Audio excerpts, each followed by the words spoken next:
What's up, people? I am back. Uh, the reason there was no video again, like I said yesterday, was because I was at Universal, but that is where I got this shirt, another Jaws shirt I could always take. But today, I am gonna be reviewing Men in Black 1, and then later, I'm gonna watch Men in Black 2, and we're gonna review that. So I got two videos planned. They kind of make up so I did one yesterday, but um, then Tuesday or tomorrow. Sorry, I'm fucking tripping. Tomorrow, I will be reviewing. The main video will be Men in Black 3, but I will be doing a bands I love video on Linkin Park. Probably one of the bands that, in a way, I grew up with, especially like when I went to middle school and on. Like, man. So we'll be talking about them tomorrow and Men in Black 3. Then Thursday, can't fucking wait. Bands I love on Queensryche. Very underrated band. They're one of those bands you probably don't even know exist. You may have listened to one of their songs. I'm not going to go too into it, but yeah, very underrated band. So I can't wait to talk about them. And then starting off with the John Carpenter thing, because I'm going to be reviewing two Carpenter movies. On Thursday is going to be one, and then Friday is another one. So Thursday we'll be reviewing Escape from New York. Probably one of the best action films, and it's crazy directed by John Carpenter because it's not like, especially after Halloween, and it came out the same year as Halloween too. But yeah, so that'll be on Thursday, and then Friday we're gonna be reviewing Some People's Eyes, his best film. I say a smidgen, only by a bit. His second best film is we're gonna be reviewing The Thing, one of the greatest in my opinion, after Alien, the greatest sci-fi horror film ever made. Like, I cannot wait till we get to review that. That should have been one of those. Same with Escape, honest, especially after I just did the Halloween franchise. I probably should have reviewed those early on, but it is what it is. But right now, we're gonna be reviewing the movie Men in Black, which came out in 1997, directed by Barry Sonnenfeld. I'll see what he did. Oh, he did like the Addams Family movies. Oh, he did all the Men in Blacks. He did Wild Wild West. He's did some okay, decent stuff. I'm okay with that. But yeah, Men in Black. I really love this movie. One of my favorite, like, if you want to say like comedy kind of duo films like Rush Hour and stuff like that, or Lethal Weapon. Put it up there. Granted, it's not an R-rated universe like those other two, but I really like this movie. The dynamic between Tommy Lee Jones and Will Smith. You wouldn't think on paper they would work together, but they do. They were perfect. Like, just the moment they were on screen together, it was perfect. But and this was when Will, like, just in that, like, pretty much since at that point, since 90, I would say 95, dude was like had a big movie every fucking year. Obviously, Bad Boys in 95, 97, 96, he had Independence Day.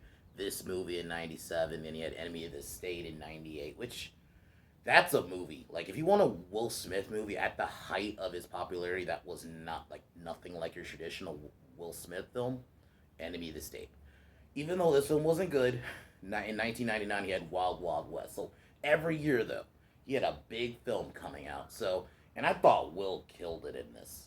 Just watched it last night, and just a great film. And actually, the soundtrack, which is scored by Danny Elfman, is actually really good. Especially like that main theme, obviously besides Will Smith's Men in Black song, is really awesome. So I'm gonna take a hit to start the review now. Cheers. So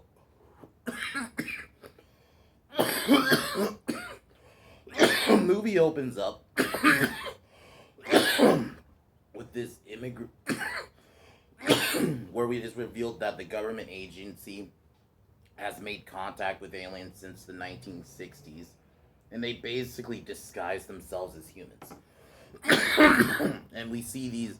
It's almost like, I don't know at this time if the border thing was an issue, but they were illegal aliens, and I love like the joke there.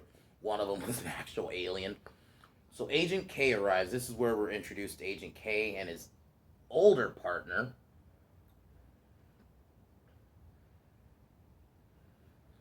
So then it's revealed one of the immigrants is an alien.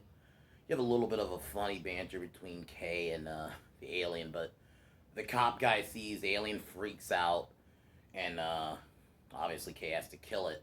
And then we're introduced to the neuralizer, which you will see throughout all these movies.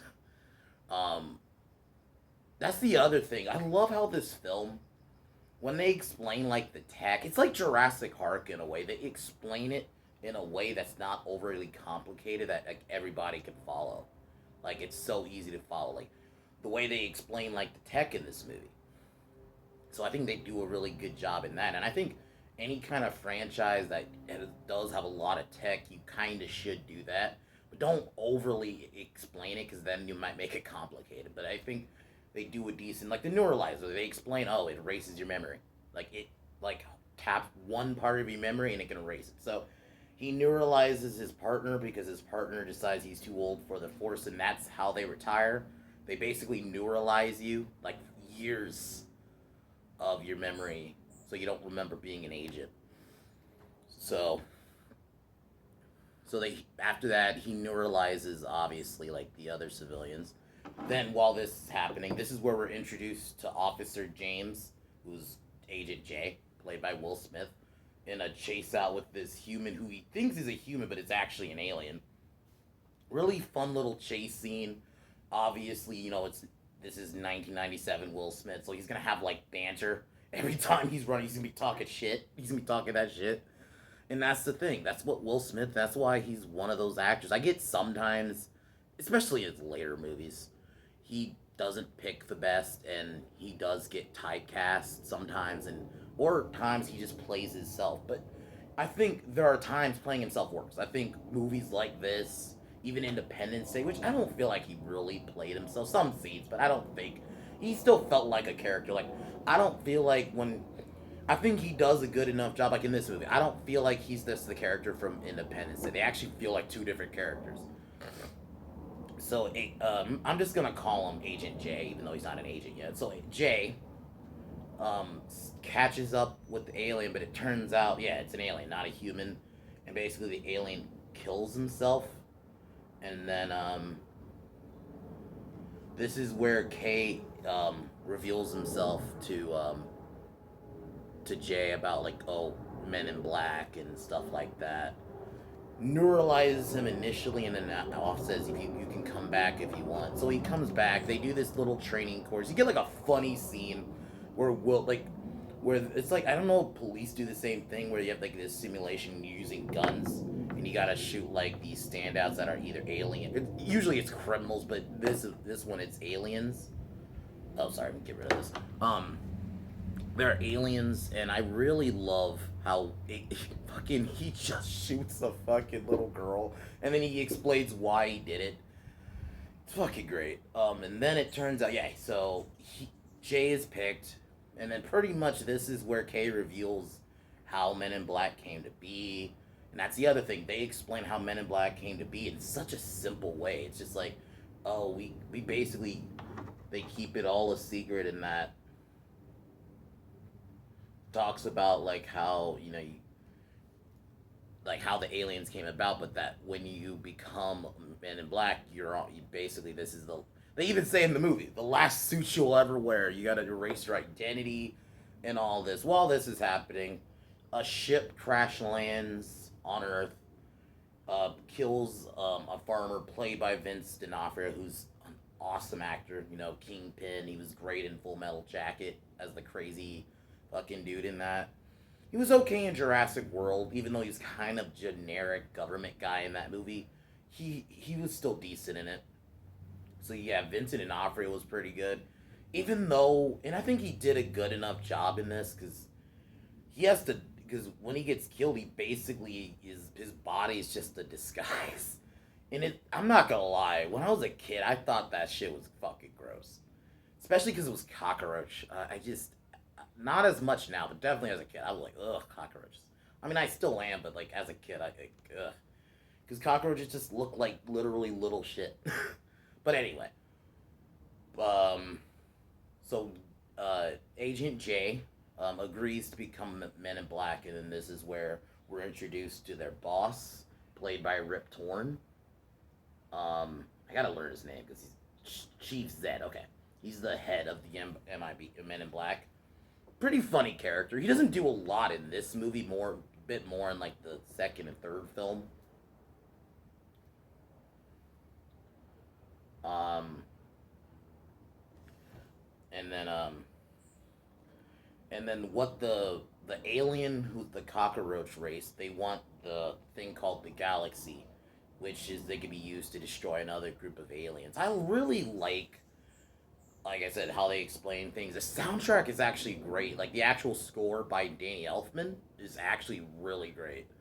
And in a way, I look at that as kind of like the Men in Black theme. As much as I love Will Smith's song, it's just like I don't know, just something like official about it. It just works. Like it has like not a James Bond sound, but like, and whatever I think of Danny Elfman because of the way he scored Justice League, and I push that aside.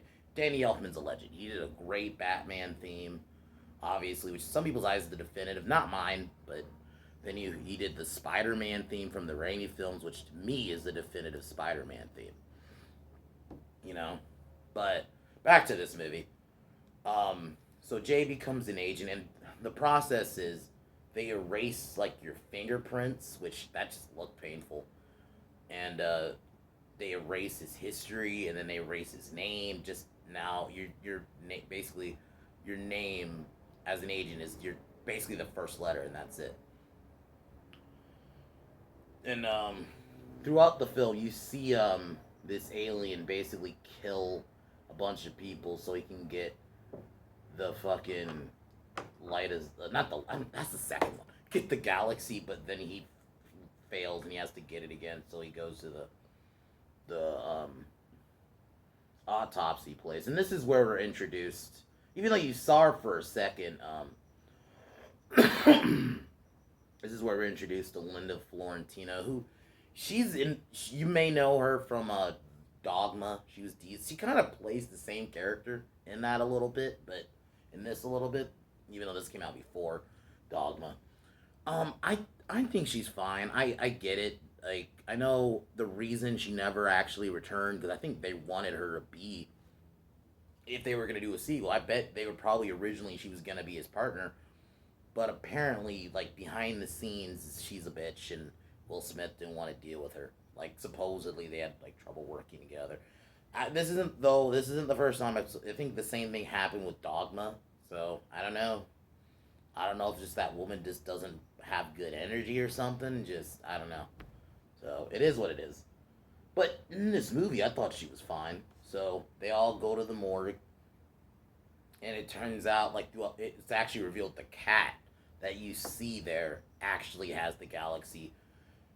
So the alien shows up, tries to steal the thing, and then they run into J and K, who have a shootout, but the alien manages to escape with the galaxy. And they kind of just call him the Bug. So yeah, he kidnaps her, and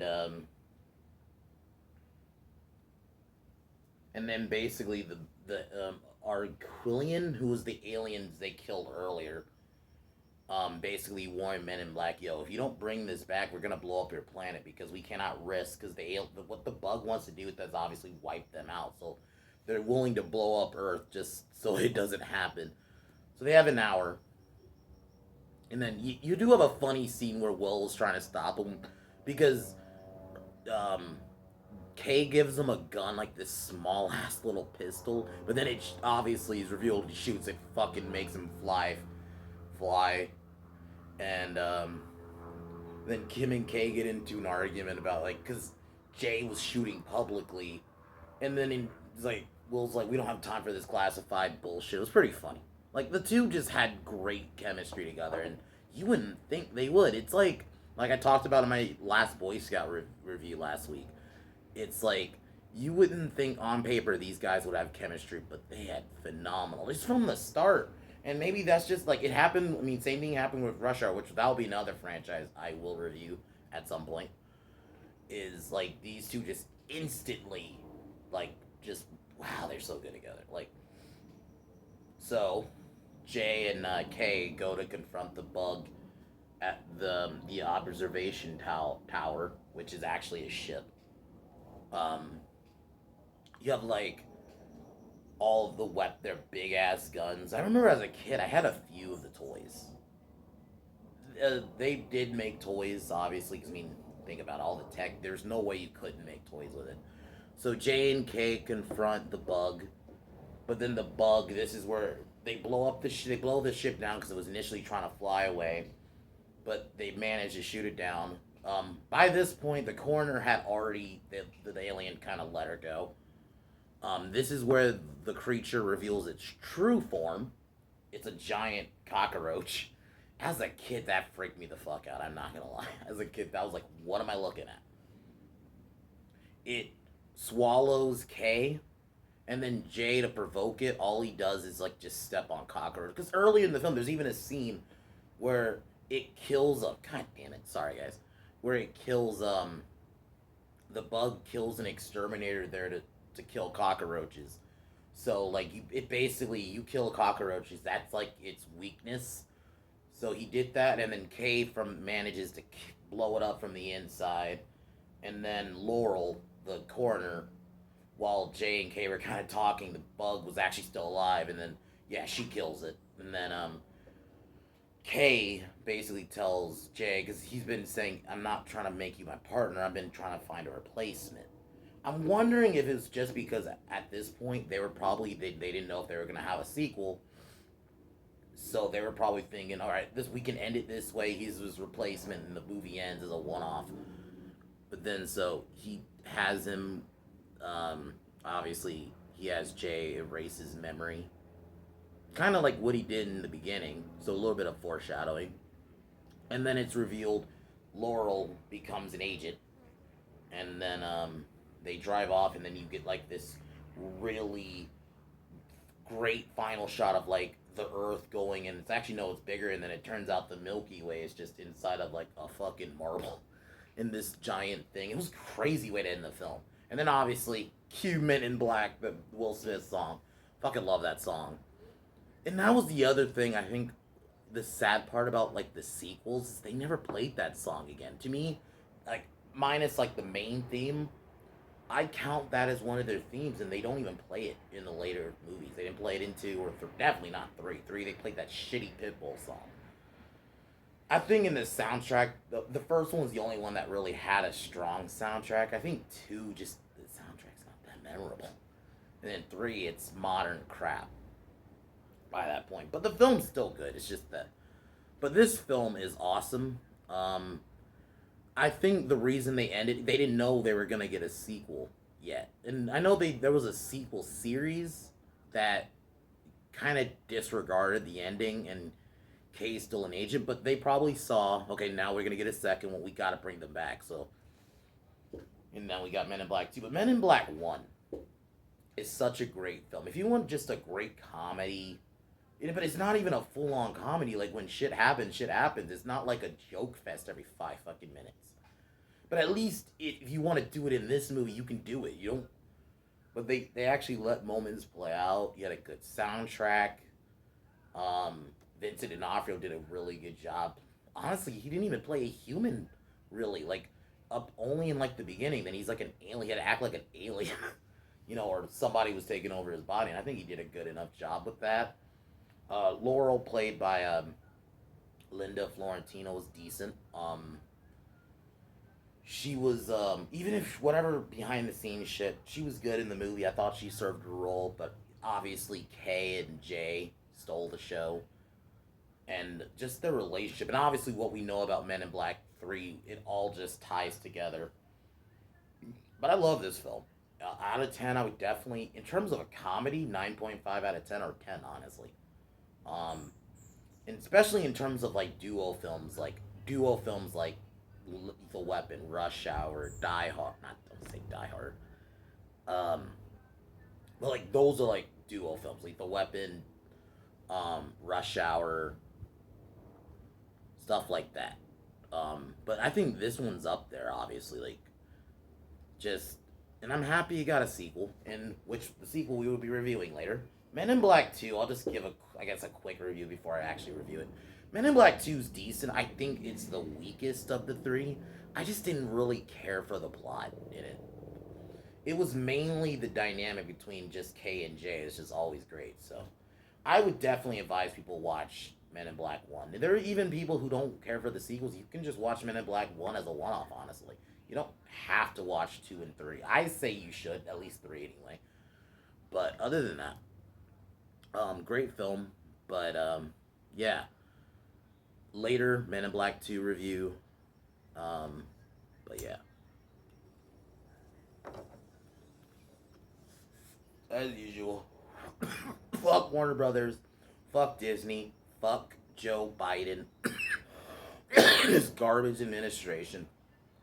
I think I said this last week. Worst president in my lifetime, for sure now.